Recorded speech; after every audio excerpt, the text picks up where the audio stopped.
Attention, cette émission est laissée à la discrétion de l'auditeur. Les propos et les opinions peuvent choquer. Oreilles sensibles s'abstenir. Richard Martineau. Un animateur pas comme les autres.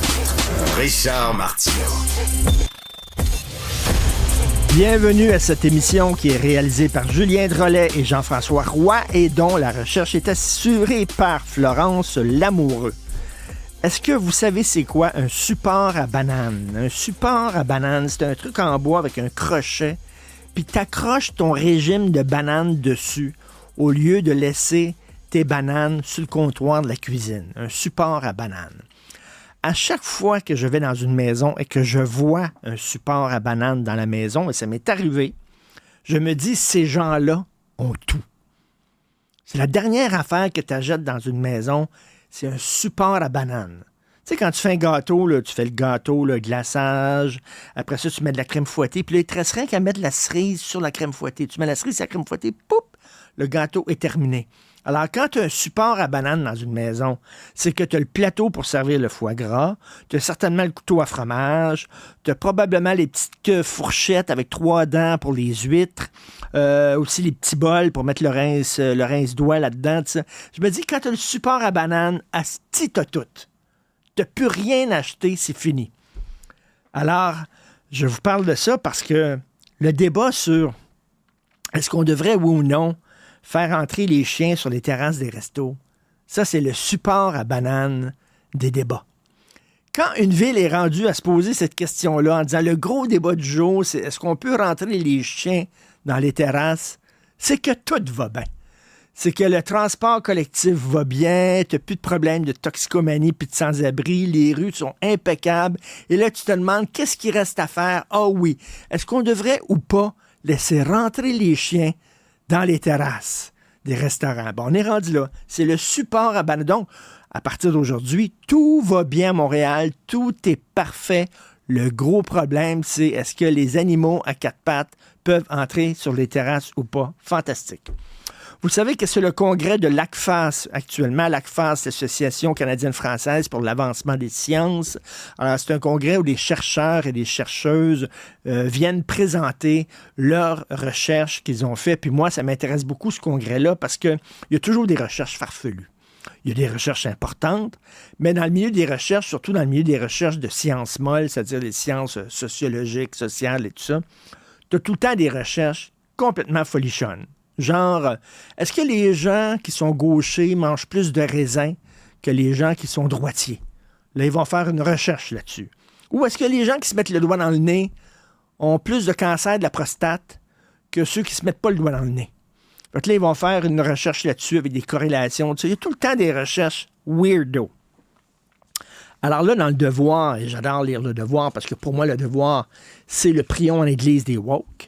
De l'Église woke, c'est le petit missel. Si vous voulez savoir les dernières folies du mouvement woke, où c'est qu'ils sont rendus, hein, parce qu'à un moment donné, ils ont dit que le ski est un sport raciste parce qu'il y avait très peu de Noirs qui faisaient du ski, ou qu'on devrait plus dire le hiking, ou je sais pas trop quoi, et on devrait utiliser un autre mot parce que c'est un nom colonialiste, des trucs incroyables, improbables, t'as ça dans le Devoir. Et là, dans le Devoir, il y a un texte justement sur une recherche qui va être présentée au congrès de l'ACFAS cette semaine. Écoutez ça.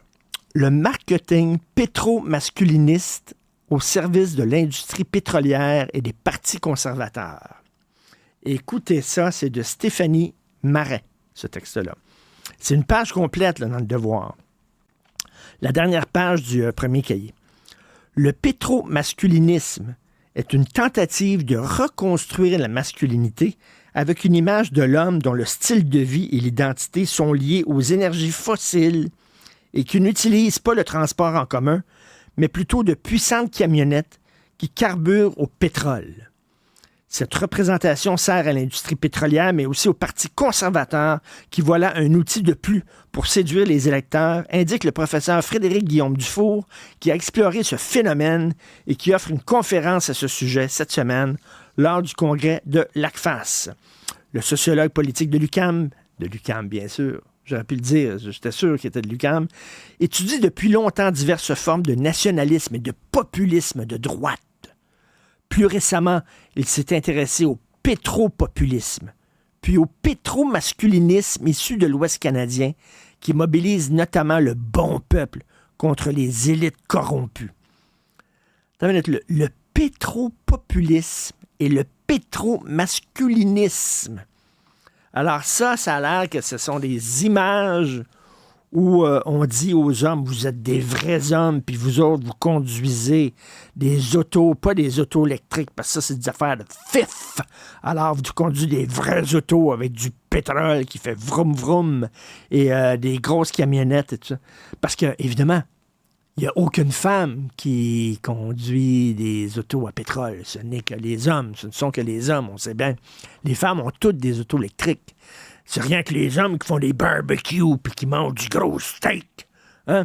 Alors que les femmes, on sait bien, elles mangent toutes véganes, les femmes. Elles boivent toutes du jus de fruits biologiques. Et elles mangent de la salade kale, bien sûr. Mais c'est rien que les méchants hommes. Puis là, ça m'étonne qu'ils n'ont pas mis homme blanc. Ça m'étonne que c'est pas le pétro-masculinisme blanc, colonialiste, homophobe, transphobe. Parce que là, ils disent pas que c'est spécifiquement blanc.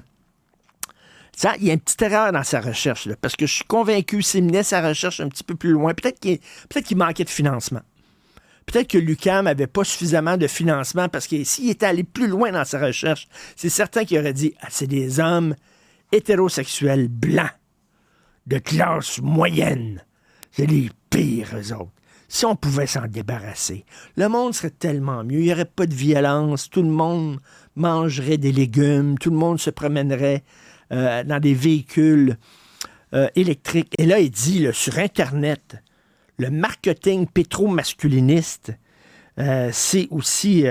il a vu notamment dans des vidéos pétro-masculinistes qui circulent sur Facebook, des voitures électriques qui explosent ou encore d'autres conduites par des hommes considérés efféminés par ceux qui les ont publiés. Il rapporte aussi cette fausse image d'un camion Dodge Ram aux couleurs de l'arc-en-ciel pour ridiculiser les fans de la chanteuse américaine Taylor Swift. Et il y a beaucoup de contenu dans ces pubs-là, pétro-masculinistes, des contenus anti-immigration et anti-woke. Non, pas des vidéos qui critiquent les woke. Ça doit être épouvantable. Ça, c'est l'Ouest canadien. Ça, c'est l'Ouest canadien, les hommes en camion. C'est vraiment n'importe quoi. Et ça, c'est à Lac-Face. Et en terminant, la Ville de Montréal, d'ailleurs, je vous suggère de lire la chronique de Mathieu Bock-Côté là-dessus. La Ville de Montréal, vous savez qu'ils ont beaucoup de fournisseurs. Quand ils achètent des bancs dans des parcs, ils vont voir certains fournisseurs pour acheter ces bancs-là, ou alors des balançoires, ou alors, je sais pas moi, des pelles, des ranteaux, le sel pour l'hiver, tout ça, ils ont des fournisseurs. Et là, la Ville de Montréal a dit qu'ils vont privilégier les fournisseurs qui appartiennent à des minorités. Alors, minorités raciales et sexuelles. Alors, et là, donc, parce qu'une pelle, je sais pas si vous avez déjà essayé une pelle vendue par un gay. Une pelle vendue dans une quincaillerie qui appartient à un gay. Oh, tabarnak! Attends, ça s'appelle en tabarnouche. Ça, c'est pas comme une pelle qui est vendue dans une quincaillerie d'un gars qui se promène probablement en camionnette avec de l'essence. Non, non, non, non. Une pelle vendue dans une boutique qui appartient à un gay qui se promène en auto électrique et qui mange du kale. Attends une minute, toi. Puis ça, c'est sans parler du sel. Le sel contre la neige, le sel contre la glace. Parce que moi, j'ai acheté du sel vendu par un straight, puis c'était pas bon. Pas bon, ça fondait mal la glace. Mais je suis allé dans le village, puis je dis, là, je veux du vrai sel. J'ai dit aux enfants, là, regarde, papa va aller dans le village, puis je suis allé dans le village gay, une quincaillerie qui est là, puis j'ai acheté du sel là-bas. Attends une minute, là. Ça fait la job. Alors, lutter contre le racisme, c'est ne pas mettre des bâtons dans les roues des gens qui sont racisés. C'est ne pas faire en sorte que ces gens-là n'aient pas d'emploi parce qu'ils sont racisés. C'est ça, lutter contre le racisme. Ce n'est pas leur donner une job parce qu'ils sont racisés. Ce n'est pas leur donner une job. Tu sais, le gars met sa didine dans un anus. Et alors? Et alors, pourquoi je privilégierais ou pourquoi je le bloquerais?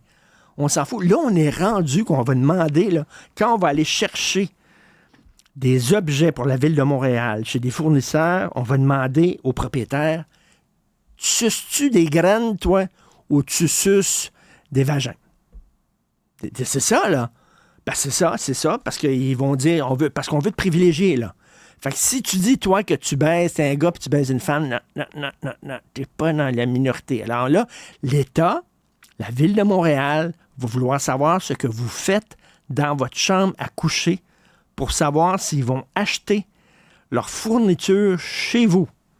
C'est-tu assez capoté, ça? Et ça, ils ont annoncé ça, ils étaient tout contents, et ça, c'est la Ville de Montréal de Valérie Plante.